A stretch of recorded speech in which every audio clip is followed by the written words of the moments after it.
Equilibrium between phases, ये है आज का टॉपिक। प्रावस्थाओं में संतुलन। चित्र 3.8 एक आप देख रहे हैं।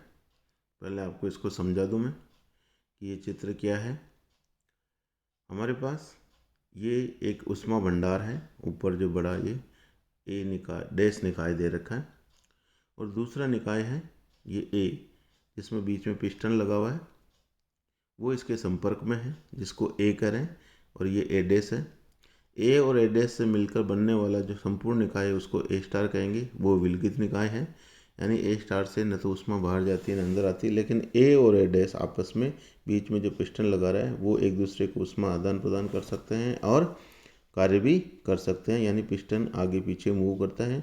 और ए निकाय के अंदर हमारे पास दो फेज हैं, जिसको हम यहाँ चित्र में आप देख रहे होंगे।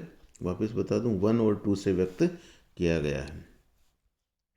तो प्रावस्था में संतुलन यानी इक्विलिब्रियम जो कंडीशन होगी, दोनों अवस्थाओं के बीच में जो साम्यावस्था स्थिति होगी, संतुलन जिसको हम प्रावस्था संतुलन बोलते हैं, उस स्थिति पर फिजिकल जो भौतिक अपन कोई गुण है वो क्या होगा, क्या मैथमेटिकल कंडीशन होगी, वो हम पढ़ेंगे। तो हम जानते हैं कि अधिकांश पदार्थों की 3 अवस्थाएं होती हैं। कौन कौन सी? ठोस, द्रव और गैस। इन अवस्थाओं को पदार्थ की प्रावस्था कहते हैं, फेजेज कहते हैं। और पदार्थ की विशेष प्रावस्था उसके ताप टी पर निर्भर करती है। जैसे जैसे ताप बदलता है उसकी अवस्था बदलती है। जैसे सिंपल एग्जांपल है, पानी हम लेते हैं, है ना। जैसे टेम्परेचर कम होता है लो टेम्परेचर पर, ठोस द्रव के रूप में, फिर वो जैसे जैसे टेम्परेचर बढ़ता है वो द्रव के रूप में यानी पानी के रूप में होता है, और टेम्परेचर बढ़ता है और 100 डिग्री पर, जब हम क्वथनांक जिसको बोलते हैं, उसके बाद वो गैस में परिवर्तित हो जाता है, भाप में। तो प्रत्येक पदार्थ के लिए ताप T और दाब P एक निश्चित प्रयास में होता है, जिस पर पदार्थ की प्रावस्था में उसकी दो प्रावस्थाएं संतुलन अवस्था में। हम जैसे यहाँ पानी जब ले रहे हैं तो वो जब बर्फ़ है और एक पानी है तो दोनों संतुलन अवस्था में कब रहते हैं? हम जानते हैं 0 डिग्री सेंटीग्रेड पर बर्फ़ पिघलता है।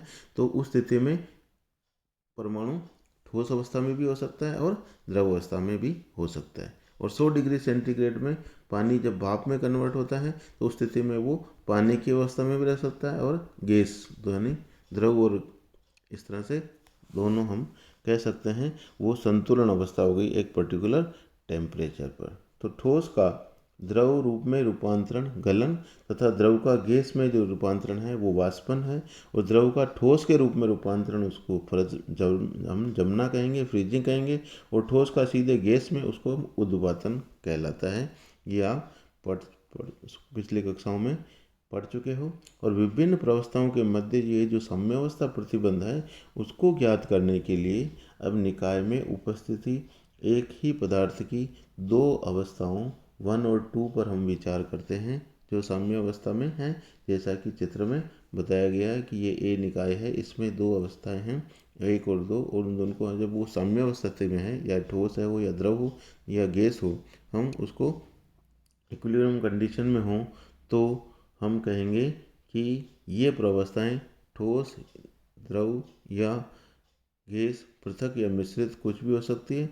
और माना यह निकाय एक निश्चित ताप T डैश, ये जो ऊपर A डैश निकाय है उसके लिए करें, उसके ताप T डैश और दाब P डैश पर उष्मा भंडार के संपर्क में है और साम्यावस्था में है।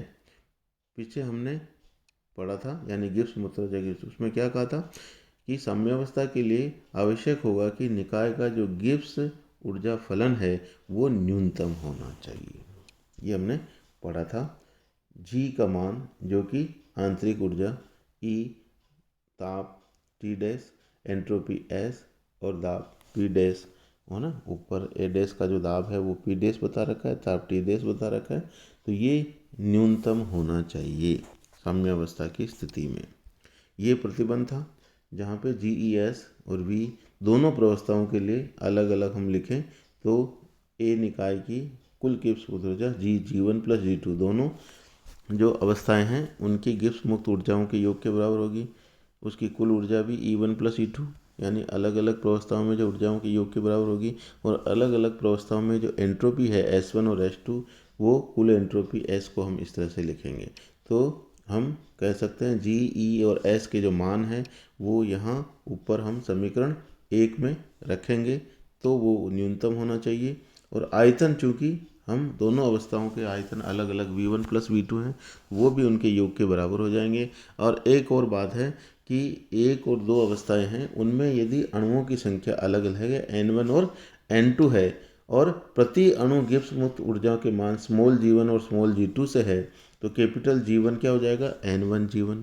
एक अणु का G1 है, दो अणु का 2G1 हो जाएगा। अगर टोटल आपके पास N1 अणु है तो G1 का मान N1 G1 हो जाएगा और G2 का N2 G2।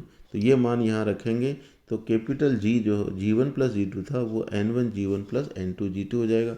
लेकिन हम कह रहे हैं कि G1 तथा G2 ताप T और ताप P पर निर्भर करते हैं, परंतु अणुओं की संख्या N1 N2 पर निर्भर नहीं करती। यदि संतुलन अवस्था पर पदार्थ की दोनों अवस्थाएं संतुलन में है, सहस्तित्व में है, तो हम कह सकते हैं कुल N क्या होगा, N प्लस N2 वो कांस्टेंट होगा। तो N1 का मान बढ़ता है तो N2 का घटेगा और N2 बढ़ता है तो N1 घटेगा। ठीक है, तो हम कह सकते हैं G न्यूनतम है साम्यावस्था स्थिति में, तो उसके मान में जो परिवर्तन है वो जीरो हो जाएगा। हम जानते हैं किसी भी न्यूनतम मान और अधिकतम मान को कांस्टेंट मानते हैं और कांस्टेंट का अवकलन करते हैं तो जीरो आता है। वही स्थिति यहाँ कह रहा है, जी न्यूनतम होने के लिए डेल्टा जी का मान जीरो होना चाहिए, यानी उसमें परिवर्तन कुछ भी नहीं होगा, वो शून्य होगा। जी का मान आपने ऊपर से रख दिया, N1 G1 plus N2 G2। फिर N1 और N2 चूँकि नहीं बदलते, इसलिए G1 DN1 plus G2 N2 zero होना चाहिए। और द्रव के द्रव्यमान संरक्षण के लिए हम जानते हैं N1 प्लस N2 का मान कांस्टेंट है, तो इसका अवकलन करेंगे तो DN1 plus N2 right hand side में नियतांक का अवकलन जीरो हो गया और DN2 माइनस DN1 के बराबर हो जाएगा, वो यहाँ पे रख देंगे तो ये ऊपर समीकरण आ जाएगा। और हम जानते हैं चूँकि N1 कांस्टेंट नहीं है, इसलिए इस समीकरण की सत्यता के लिए ये जो पहला फैक्टर है वो जीरो होना चाहिए और हमारे पास कंडीशन आ जाएगी कि प्रति अणु गिब्स मुक्त ऊर्जा G1 का मान, यानी पहली अवस्था के लिए वो दूसरी अवस्था के लिए प्रति अणु गिब्स मुक्त ऊर्जा G2 के बराबर होना चाहिए, जो कि समीकरण 5 है। वो कह रही है कि नियत ताप T व दाब P पर दोनों अवस्थाओं के सहस्थिति एवं संतुलन के लिए आवश्यक शर्त हो गई कि दोनों अवस्थाओं में गिब्स फलन प्रति अणु G का मान बराबर होना चाहिए, जिससे एक अवस्था में दूसरी अवस्था के स्थानांतरण के कारण G का मान अपरिवर्तित यानी न्यूनतम रहे। अब यदि किसी पदार्थ के लिए ताप T व दाब P के मध्य आलेख खींचा जाए जब गिब्स फलन प्रति अणु समान रहे, यानी G1 इजिकल टू G2 हो, तो यह आलेख प्रावस्था संतुलन वक्र कहलाता है। ऐसा आलेख चित्र 3.82 में बताया गया है। ये एक्स एक्सिस पर ताप ले लिया, वाई एक्सिस पर दाब ले लिया और इसके बीच में ये ग्राफ खींच दिया। ABCD ये कर्व बता रहा है। इस कर्व पर G1 इजिकल टू, अगर इधर हम प्रवस्था 1 ले लें और इस तरफ प्रवस्था 2 ले लें, तो यहाँ पर ABCD यानी सभी इस पूरे वक्र पर G1 का मान G2 के बराबर होगा। लेकिन लेफ्ट हैंड साइड में पहुँच जाएँ तो इधर G1 का मान, यानी पहली अवस्था में G1 का मान G2 से कम होगा और सेकंड फेज की तरफ जाएंगे तो G1 बढ़ जाएगा G2 से, यानी जिधर जाएंगे उधर G प्रवस्था का मान क्या होगा, कम होगा। यहाँ पे G1 कम होगा और इधर G2 कम होगा। तो ये फेज डायग्राम कहलाता है 3.82। ठोस एवं द्रव प्रवस्था के बीच में अगर PT संतुलन वक्र को हम क्या कहेंगे, गलन वक्र कहेंगे, मिल्टन वक्र। द्रव और ग्रेस के प्रवस्था मध्य उनको, यानी यहाँ ये कहना चाह रहा है अगर ये इधर ठोस हो और उधर द्रव हो तो ये ABCD वक्र क्या कराएगा, मेल्टिंग वक्र यानी मेल्टिंग कर्व, गलन वक्र रहेगा। और यदि ये एक तरफ द्रव है और दूसरी तरफ गैस है तो ये वाष्पन वक्र कहलाएगा, और एक तरफ ठोस और एक तरफ गैस है तो ये ऊर्ध्वपातन वक्र कहलाएगा।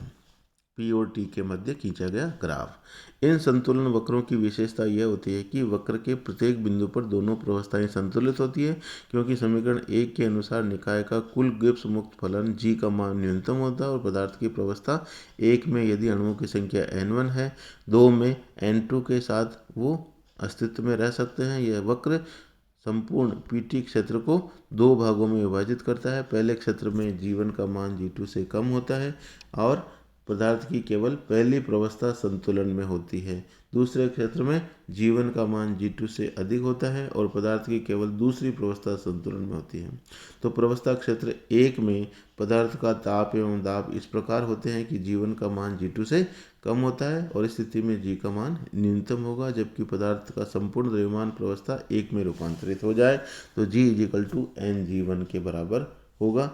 ऐसी स्थिति में प्रावस्था 1 स्थायी होगी और प्रावस्था क्षेत्र 2 में पदार्थ का ताप एवं दाब इस प्रकार होगी, G1 का मान G2 से अधिक हो तो इस स्थिति में G का न्यूनतम मान तब होगा जब पदार्थ का संपूर्ण द्रव्यमान पदार्थ 2 में रूपांतरित हो जाए और तब वो G = Ng2 के बराबर हो जाएगा तथा प्रावस्था 2 स्थायी हो जाएगी। तो हमने यहाँ पे देखा कि जब दो अवस्थाएं हों किसी निकाय की, जैसा कि चित्र में था ये A, उसमें दो प्रावस्थाएं 1 और 2, तो जब ये दोनों संतुलन अवस्था में होते हैं तो कंडीशन हमने G का न्यूनतम लेते हुए करी, लेकिन हमें कंडीशन क्या प्राप्त हुई, G1 = G2, जो बेसिक कंडीशन है कि संतुलन अवस्था में प्रति अणु की ऊर्जा का मान क्या होता है, अपरिवर्तित रहता है या बराबर होता है। ये इसकी कंडीशन है संतुलन अवस्था के लिए और आप एग्ज़ाम में ये डेरिवेशन आता तो कर सकते हैं। धन्यवाद।